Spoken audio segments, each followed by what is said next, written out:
and I talked to a lot of buddies who are small business owners, talked to a lot of small businesses, is being really clear on what the priorities of the business are and sticking to them without getting distracted. Yeah. In 2016, it was a very small age. I didn't know what it was. It was people say, "Hey, Marcus, you're one of the youngest directors of this Fortune 500 company. You run an 85-person sales org at this time. You've been promoted every single year. You've broken every single record. You won every single award. How are you doing this?" And I'm like, I don't know. I just work hard. I remember I wrote my first book, and I remember launching it, and I remember making $9.95 USD the first purchase like an hour later. And my mind like exploded. Welcome to the How to Sell podcast. I'm your host, Luigi Prestinenzi. And as always, I'm pumped, honored, and excited that today's going to be a really interesting episode. And you know what? I hate introducing him, but I have to because he is my co-host. So Dave, welcome back. Hate's a strong word, man. Look, relax. So what? Hate. Well, for our listeners who might not, or our audience who might not be able to see, are you wearing your Chelsea top? I am. Here we go. Here we are. Well, it's good. It hasn't been a great start to the year, but we'll come back. Well, at least you signed another 25 players and your coach doesn't even know. Well, like sales, it's a numbers game, Louis. We'll get some good players eventually. Well, look, we're really excited because this week we've had some really great interviews, right, Dave? Interviewing heads of enablement, directors of enablement, CFOs. We've got CMOs coming up, but obviously, as part of our playbook build for our audience, a key market for a lot of sellers is that small, medium business owner. And I'm really pumped because this week we have not just a business owner, but somebody that coaches, trains sellers all over the world. He's got an incredible brand. So Marcus, welcome to the How to Sell podcast. Gentlemen, I'm pumped to be here. I think we'll have some fun, not only because we're wearing matching black colors, but we'll just have fun regardless. I know it. Yeah, and it's good that we've all got facial hair. That's true. That is absolutely true. Your beard looks amazing. Because I was just sharing, with you in the green room, Marcus, how I just got, I've just embraced the beard after I'm 41 years old. I thought I need to show my age, and somebody sent me a message on LinkedIn to say my beard looks ridiculous. So thank you for sharing that. It doesn't look ridiculous. They are wrong. Done. There we go. I might slip that person a 50, so well done. All right, so let's get into it. So Marcus, obviously, maybe just before we jump into this episode, do you want to tell our audience, and I know thousands of people follow you, but just do you want to explain what you do in your business and how you help people achieve their goals? Yeah, absolutely. Well, I'm pumped to be here. So I'm Marcus Chen, founder of a company called Venli Consulting Group. So we work directly with B2B salespeople, a lot of SaaS sales teams, SaaS reps, help them ultimately max out their comp plan and to stop losing deals every single day, every single month. Been doing this for about 4 years now. We're a small but lean team all across the world. We have a lot of fun doing it for about 4 years. Before this, I was in B2B sales for over 14 years. All the way from down and carrying the bag, doing the job, to running big teams of 110 plus employees. Had a lot of fun doing that. So it's been a cool journey, but I'm pumped to be here. Yeah, awesome. Okay, so you've effectively owned your own business for 4 years. Mm-hmm. Now, the first thing I want to ask, because I think, even though you're out there teaching people how to sell, do you mind sharing a story of a recent purchase you made as a business owner for your business? Yeah, absolutely. So a most recent purchase was it's a good example because it's an undertaking of making a switch with something I already had in place. So I had already had a software in place. I've been using for sales CRM, right? Really, really good tool. And I was looking to potentially make a move. There were some specific things I really needed. I need a better data analytics. I need a better data tracking.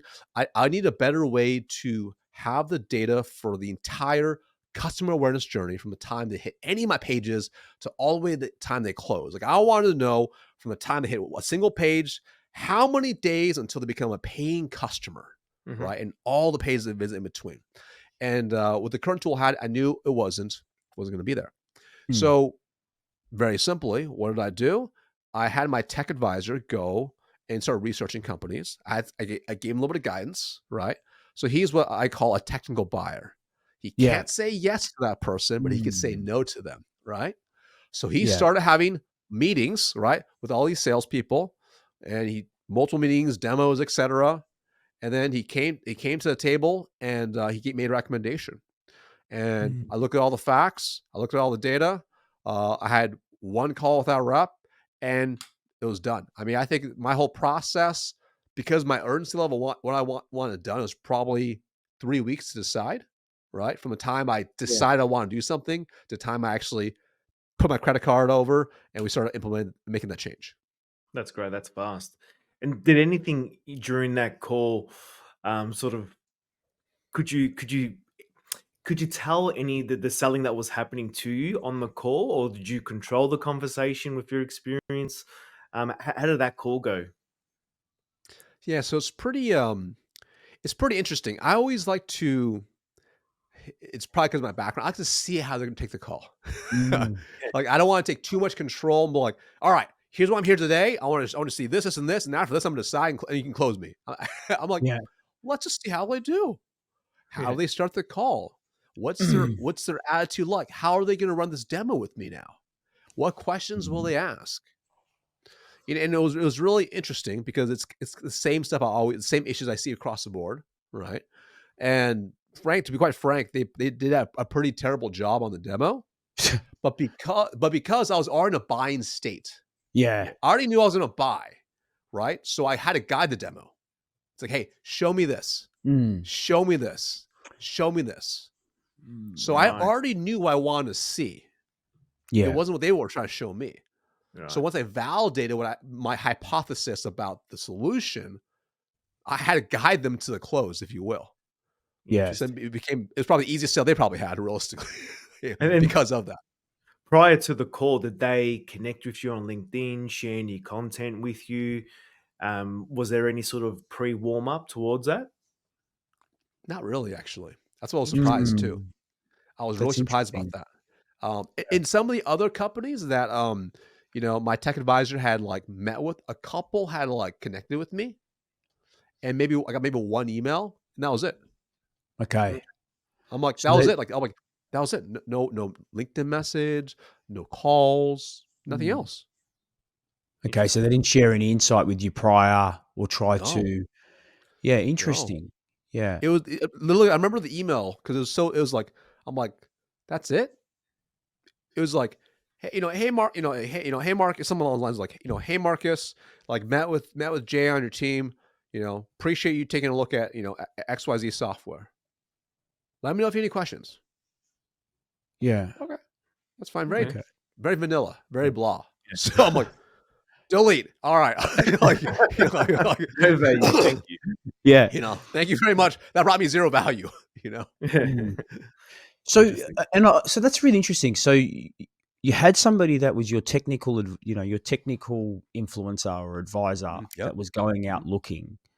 They went mhm. to look, but none of those vendors were proactive to reach out to you Right. to, say, hey, here's some insight. These are some things that people are doing, etc. Mhm.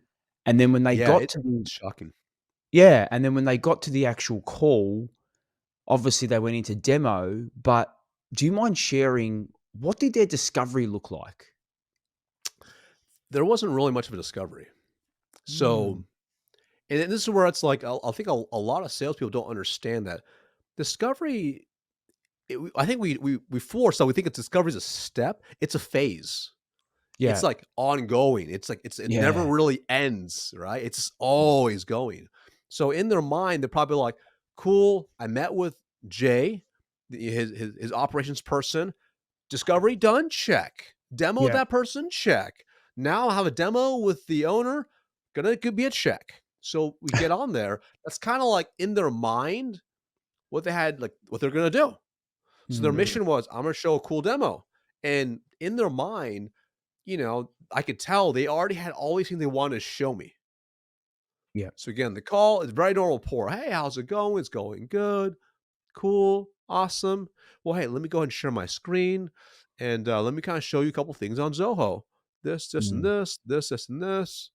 Like Yeah. it wasn't even interactive, right? So like if he showed me something, I'll be like, hey, actually, hold on. Like on this page, I'll like show me the pipeline. Yeah. How does the pipeline work for you if you do this? Like, how do you do this? Show me the analytics on this page. How does this Mm. work? Right. So because I already knew what I was looking for. Now, Yeah. I was an inbound lead, right? Meaning like, Mm. like You're I'm gonna spend warm. money with somebody. I'm super warm. Yeah. I'm spending money with somebody, right? Like it's gonna be you. Don't mess it up, basically. So that's what was interesting, that there wasn't really much discovery. Yep. Um, there wasn't really there was no like real like follow up steps, right? Like I think if I didn't say, okay, cool, let's do this, send me over the payment link, they probably I had to say that. Like I had to close myself basically. So You know, so this is great, right? Because I think you're absolutely right. Obviously, different buying intent, inbound versus Mhm. outbound.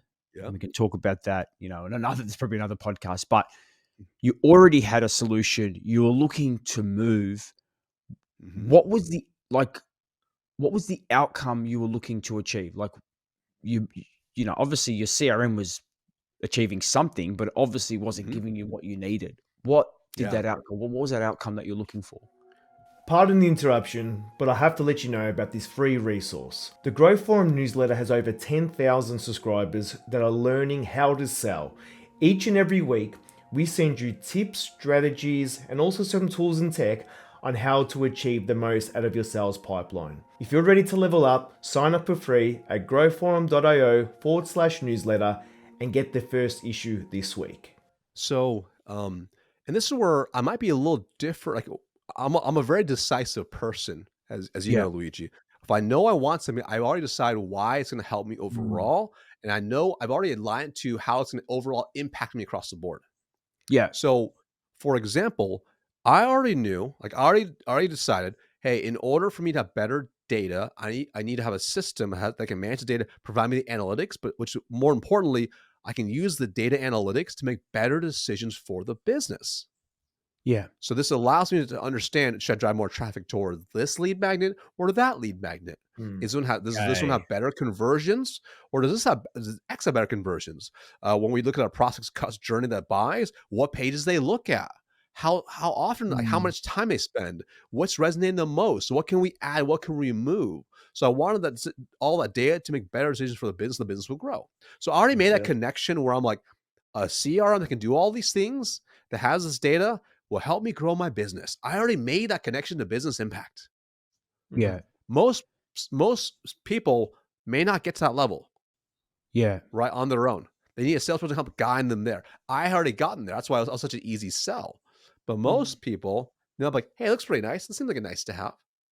Like they hadn't quantified it out. I quantified it out already. I'm like, cool. Mm. If I want to scale to 10 million a year, then I'm gonna need these things in place now.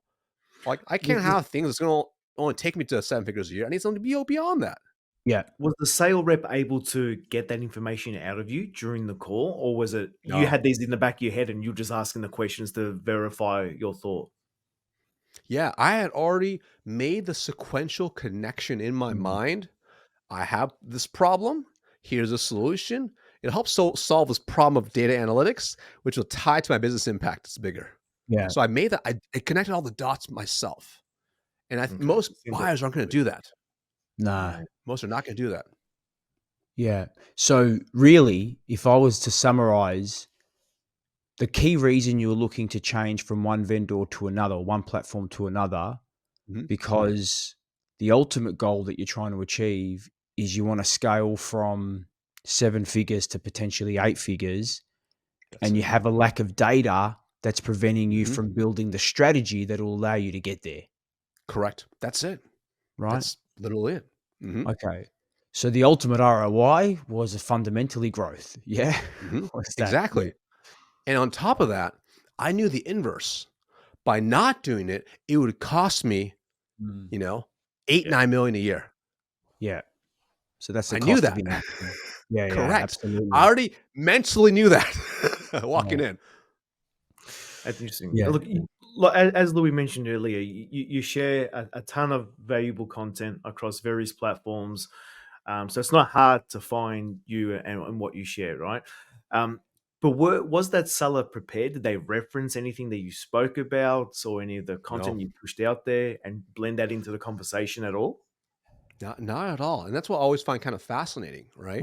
Like, I Wow. understand, like, there's some prospects, like, they're like ghosts online, Mm. right? Like, they have a LinkedIn profile, no picture, you can't find anything about them, right? The picture on the website is from, like, 20 years ago, like, but if you just Google me, you can find me relatively easy. I'm the top Yeah. ranked search, not to toot my own horn, like, Marcus Chan, there's not that many Marcus Chans out there. I'm like, you can find me very easily, and you could just consume anything about me, and you can pretend to know me within seconds.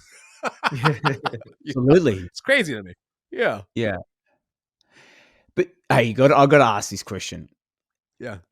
Is that CRM vendor or is that CRM provider, are they a customer of yours now? Uh, they're not. They're not, 'Cause and they should if be, right? they need to They be, right? should Because if be. that's the Yeah, type they of job absolutely they've need to done, be. Yeah. they need to be on your prospecting list, man. You gotta I be training You're them how to 100% sell. right. You're 100% right. Yeah. It's always crazy to me. I'm like, all these sales enablement tools all need more help with their sales teams. Yeah. Hey, so this is great, right? And I think so. We've touched on one aspect of what was driving you to change, right? The fact Mhm. that you are looking to grow and you just lacked some visibility over and what your strategy could look like. But I'd love to understand as a business owner, because obviously running a corporate P&L with tens of millions of dollars is very different to running a P&L with, Mhm. 6, 7, Correct. even 8 figures, right? Right. So, Mhm. but if you're looking from a business owner's perspective, what are some of the key challenges that you experience in your role? Mm. So, it's interesting. I can actually speak from the vantage point because I used to run it was a nine-figure P&L, right? Yeah. Um, so before in my corporate life, and I can speak even Yeah. from a small business owner, right? And you just have different headaches, Yeah. right?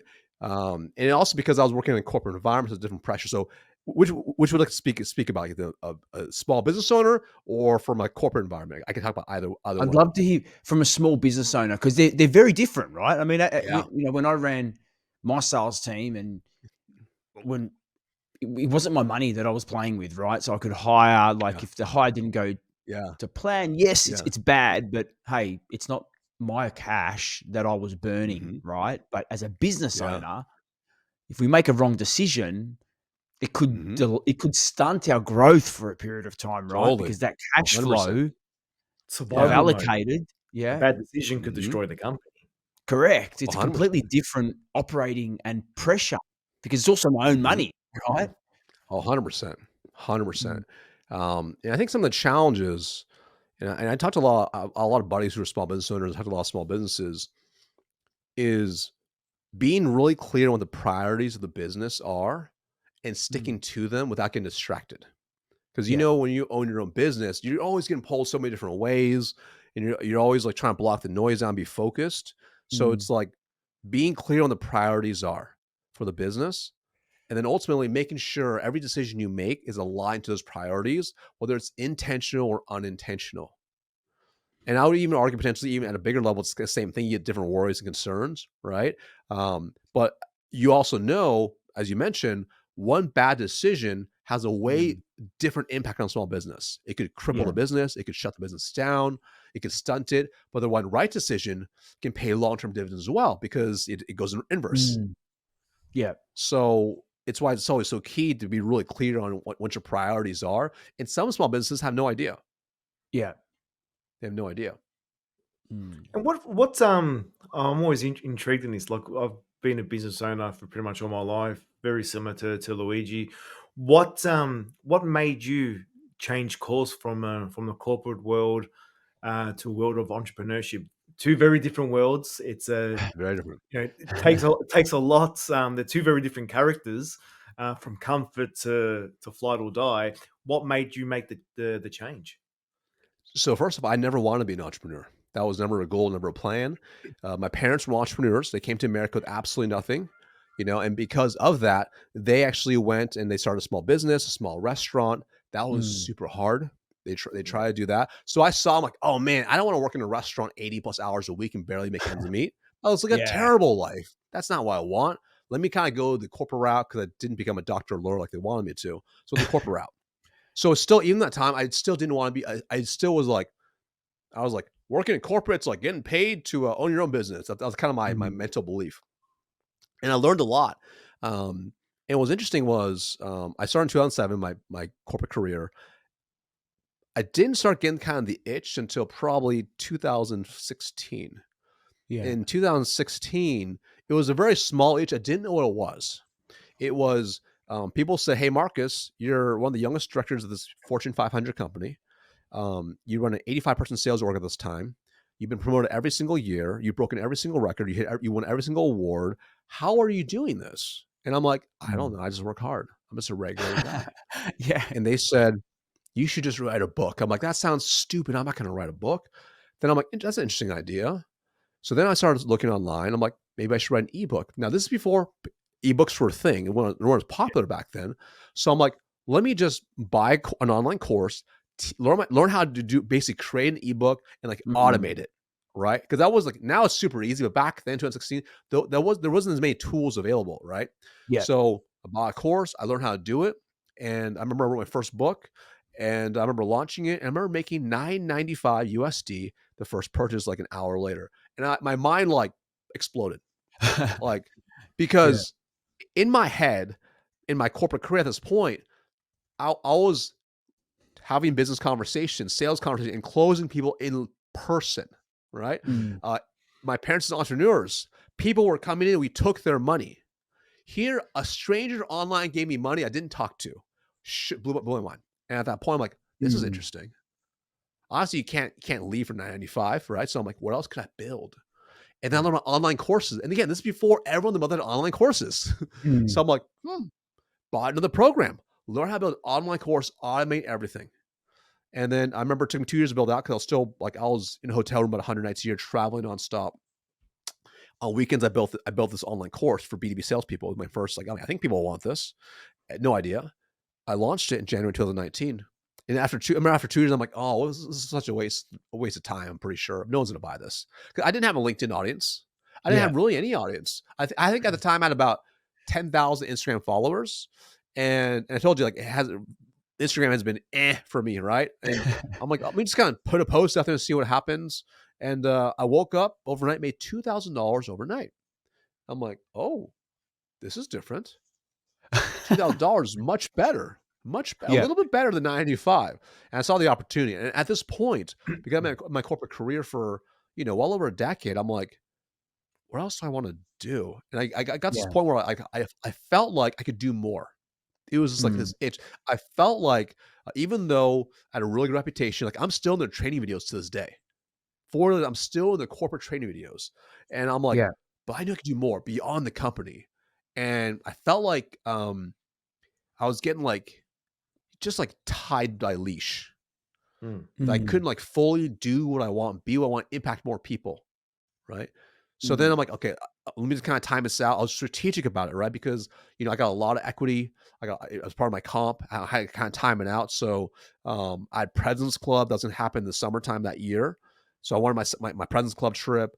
I knew my stock was going to vest. I knew my earnings call was coming up, so it skyrocketed after that. So I kind of timed all these kind of big events, and then I went Yeah. all in September 2019. And I'm like, this is it. I went all in on just do my own thing, and that Yeah. was my leap.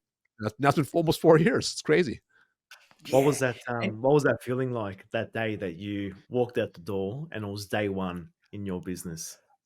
Yeah. So first thing I did was I deleted Outlook on my phone. It was like amazing.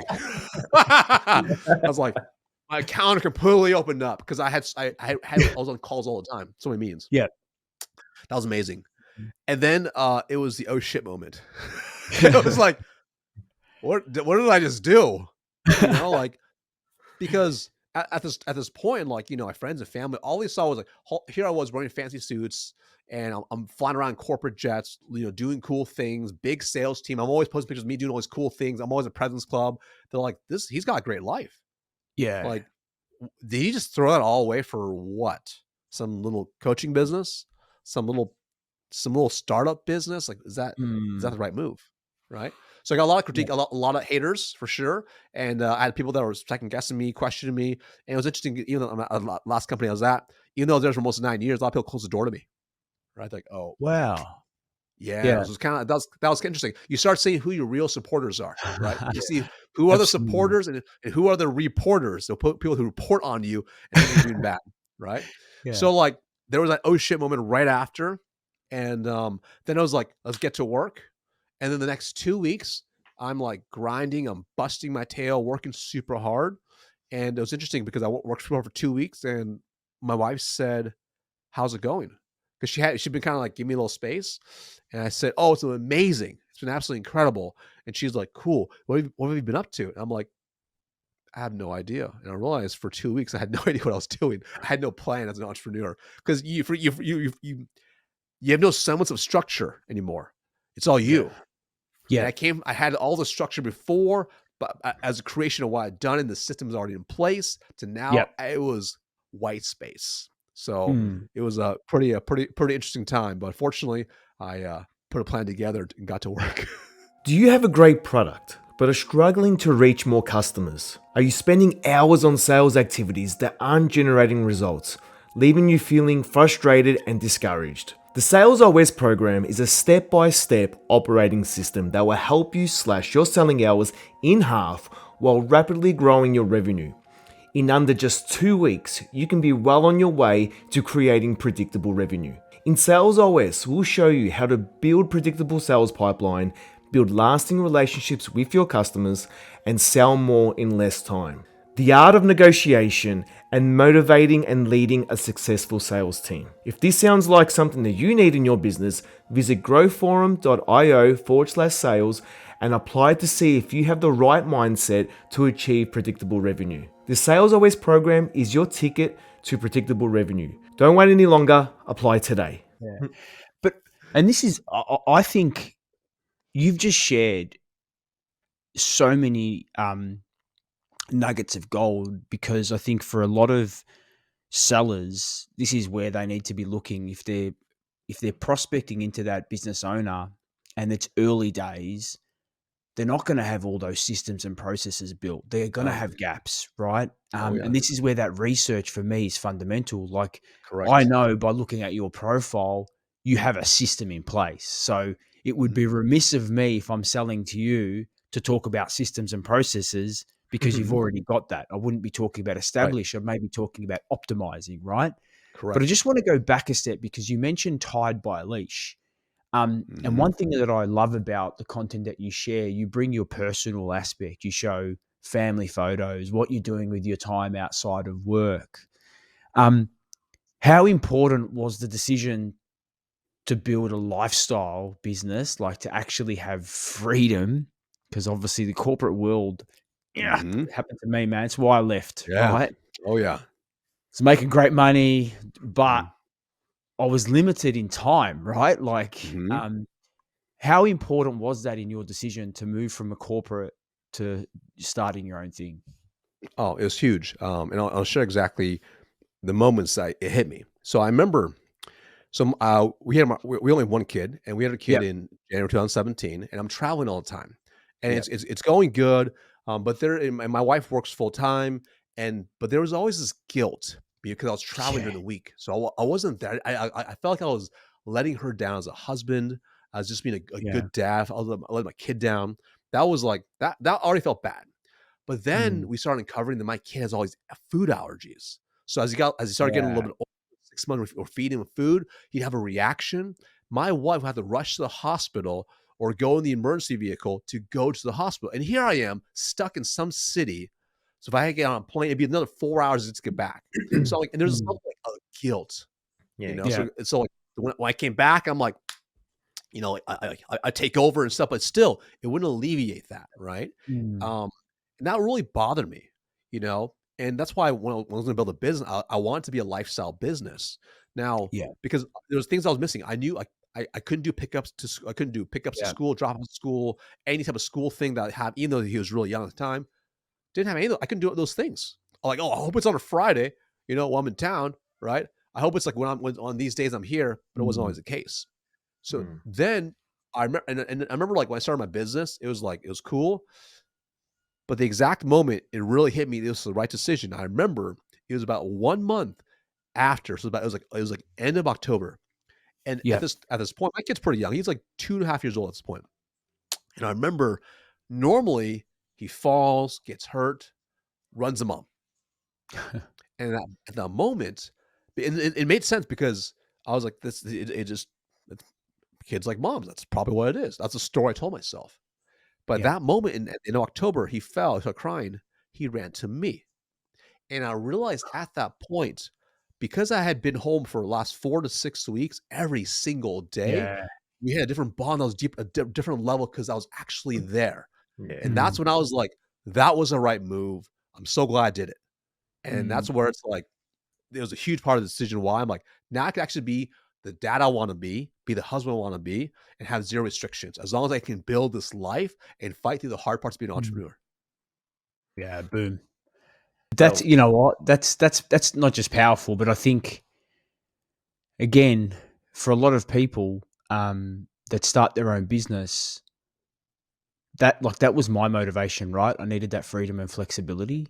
And if we tie that back to, you buying a CRM, potentially there could be a connection to say Correct. maybe 100%. you're not getting what you need is actually pulling you back into the business and you want to pull Correct. yourself out of the business. And so 100%. nobody uncovered that, right? So for me, that's 100%. that's why I always like to ask. I try to find that out. But mate, I just want look. We could be literally talking for another hour or two, Marcus, because for whenever the I other talk to you, man, I get so connected. I just want to say, mate, I want to before we wrap up. Obviously, I want to say thank you, man. Your contribution you make to our community is incredible, and we will drop in our show notes where you can find Marcus. He drops content pretty much, I think, every day. Do you do 7 days a week on it? Yeah. 7 days a week, typically 12 pieces of content a week. We're about to ramp it to 19 This guy. a week. I Yeah. do. I do one a We're day, scale man. we're I s do. we're scaling up, baby. We're scaling Yeah. Thanks, up. Mark. Thanks. Yeah. Thanks, man. I think I do all right one a day, but now this guy does 12 a week. I'm gonna have to, Dave. We're gonna have to increase our content just to keep up with Marcus. But mate, I Yeah, just want man. to say, Gang. Marcus, That thank you, flywheel, man. that flywheel. No, thanks for honestly. Like, I really do. I say this with a lot of gratitude because there are pieces of content that you share that get me. It stops me, and especially that one Mm, that you shared recently with your young man, and it really appreciate stopped that. me. And I'm like, you know what? Mm, He's right. Yeah. mm, It just makes you kind of change your perspective and get you thinking a little bit differently. And that is the content that I feel is the most valuable out there, right? So mm. thanks for Thank what you you so do for our much. community, man. Thanks for being on our podcast. Dave, do you want to sort of say anything before we move into the next segment? Nah, thank you so much, Marcus. I reckon probably your hardest sale, being similar cultures to Luigi and I, is how did you sell this to your mum and dad when you're going from the corporate world to an entrepreneur? But we'll maybe save that for another episode. We'll save it later. We'll show all the proof of how to do that build up. So I'll tell you later. The biggest sale of your life. Oh yeah. Oh yeah. Next to selling the wife, that was it. So See, thank you, mate. thank you so much. Luigi, that was a great episode with Marcus. Yeah, like what were Yeah. your sort of 1 to 2 key takeaways that you got from him? Oh man, there's actually probably more, but I want to. There's a couple of key things that I think we need to be focusing on here, right? Is that the fact that obviously yes, he used a technical trusted advisor to go out to market to do the due diligence on the type of CRM vendors that could help him. The first key thing that we need to highlight is, which I find really, really, it's fascinating that none of those salespeople decided to reach out to Marcus directly. And so I think, if that was me in the salesperson's position, it's not about going over the head of the technical advisor, but you can absolutely engage with that buying committee. Now, in this case, it was the technical advisor and Marcus. Marcus is owning, a small business. Yeah. There's not, multiple stakeholders. So it would be easy to reach out to Marcus on LinkedIn, given how much he shares, reference his content, say, hey, love this piece that you posted on X. Just wanted to let you know, I met with Jay, your technical advisor, about your CRM requirements. Thought it'd be great for us to connect, and I'm happy to share some insight that can help you through this process. First touch.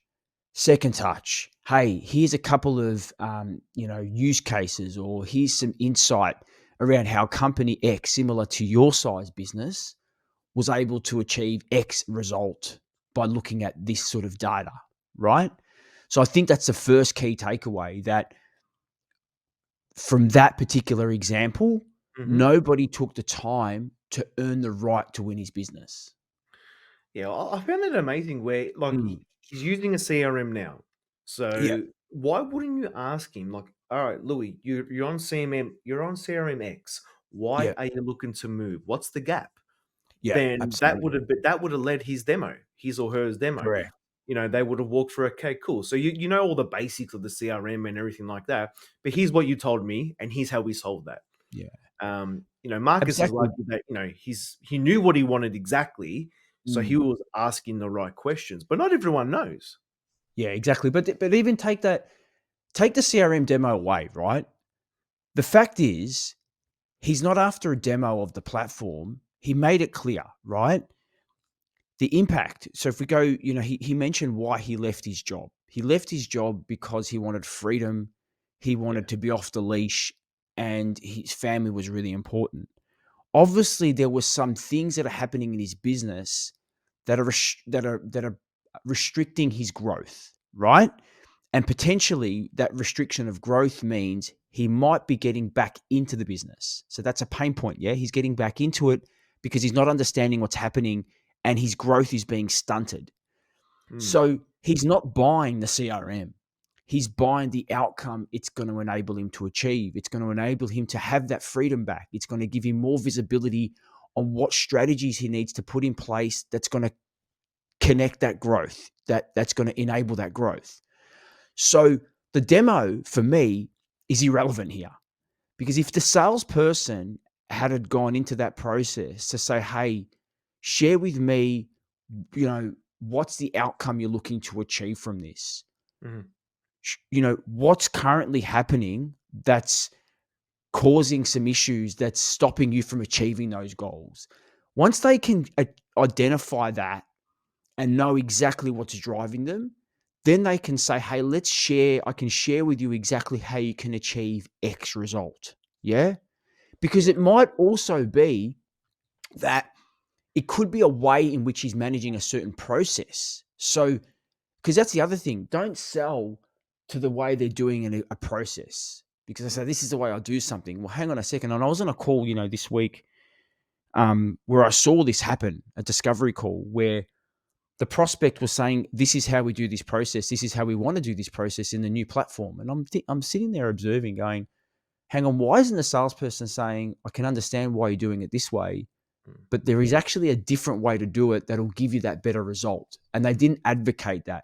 So they weren't becoming that trusted advisor consultant, right? And that's why there's a big gap in the way that those CRM vendors sold to Marcus. Is they didn't do any nurturing, insight led um, education, right? They weren't trying to earn the right to win his business. Um, they didn't define the future state and define the gap. So another key takeaway. They didn't then present exactly how they could help him achieve mm, that goal, right? And ultimately, they didn't connect the emotion to the sale. Because think about it, Dave. People buy with emotion and they justify with logic. yeah. If It's they not had real. defined how much time he was spending in his business that was taking away from his family, right? If Mm. they had defined that, then it didn't matter what he would be paying for it. Yeah. But look how easy that would have been, because he actually, if they looked him up, he posts about that. He posted He it. He shares he posted shares about family. about Yeah. his son. But being a founder, solopreneur, freelancer, call it what you want. If you work for yourself, you're looking for, obviously, one, financial gain, but two, you want freedom. But Yeah. in order to get to that freedom point where the financial gain follows, we're there now again. You're having to put in a crap ton more work Mm. in yourself, in the business, than you Yeah. were working for someone else. So time is your biggest enemy. Priorities is another one. Mm. And then moving on to the like tool switching, major pain in the ass. So there needs to, Yeah, especially yeah. if it was an inbound lead, right? So selling to someone that's come to you, they've obviously got a burning platform. They've reached out to you. So, you'd argue that a quarter of the sale process is done. It's now up to you to find, what's Yeah. that main reason why. Um, so But yeah, exactly, the Damon. That founder goes back sale to model is different. but that goes back to that whole, if it's an inbound lead, right? The magic question that I don't know, I've listened to thousands of calls of inbound, right? And like only 10 to 15% of calls, I hear this question: what's motivated you to reach out to us about X? Yeah. Which is the most important question for inbound, right? That would have unearthed a whole range of things from Marcus. But you're absolutely right, that tool switching. But the other thing to also, I think we need to highlight is, if you are selling to a small business owner, right? Have a look at their how long they've been an owner. Because if they're in that first 6 to 12 months, Mm. they're going to have a lot of gaps in their business. They're building process. You're right. Like there's priorities. There's this. They're trying to deliver work. They're probably doing their bookkeeping. They've probably, right. There's a whole range of things that they need to focus on. But if they're more of an established small business, 3, 4 years, you'd hope that some of those things are in place. But that's when your questions that you prepare before the call are pretty important, because you want to define where are they at in their journey, how how many process have they built, because it could be the difference between saying, well, there's no point talking about setting up process because they've got some. We're now talking about maybe optimizing because that's preventing X growth. Yeah. So this is why that research is absolutely fundamental. And as he said, none of them did their research. None of them came prepared. None of them brought a point of view. There are so many holes in that sales process. So just to, before we wrap up, they're the key things that what I would do in selling to that small business owner. Research. You got to do your research. Try to come up with a hypothesis on where they're at in their journey, right? Come up with some key questions. Yeah. Know their motivation to wanting to change. Get clear on the outcome that they're seeking to achieve, and show them how they can achieve that outcome and bring the emotion into the sale, right? If you're able to wrap that up and sell that to the business owner, remember the key thing as well: the impact is far greater to that business owner, because the growth is going into his pocket. Hmm. And yes, the growth is going into someone's pocket in a big corporate, but it's a very different sale from an emotional perspective. Well, there you have it, community. Luigi dropping sales gold bombs left, right, and center. Yeah. You can't avoid it. It happens on every episode. I think that was the biggest takeaway for me, right? Like even what you said there, like, and I've never done Mm, that. I've never thought about it in that way. mm, Like I've done my research and things like that in the past, but looking, especially if you're selling to a founder, freelancer, etc., mm. looking at how long they've been in the Yeah. business for, again, there's another granularity item that you can then tailor your messaging to. Hey, I've seen Mm. you've just started your business. You're probably, tracing your feet, trying to set up systems. Great. Yep. Or you've been in 4 years. You probably got some great systems. Here's how we can amplify that. Correct. You I think that's, completely you got to yeah, change your messaging, right? yeah, that's fantastic, mate. Because their And what a journey is different. Yeah. Yeah, and that's, I think, probably a great way to wrap up today's episode. There is a ton more quality conversations like this coming out, where we Mm. talk to others from different industries, different personas, different roles on how they sell and how they like to be sold to. Yeah. So if you're looking to level up your sales game, How to Sell podcast is where to go. You can find us on Absolutely. growforum.io/podcast and on YouTube. Until then, happy selling and kick some goals. Yeah.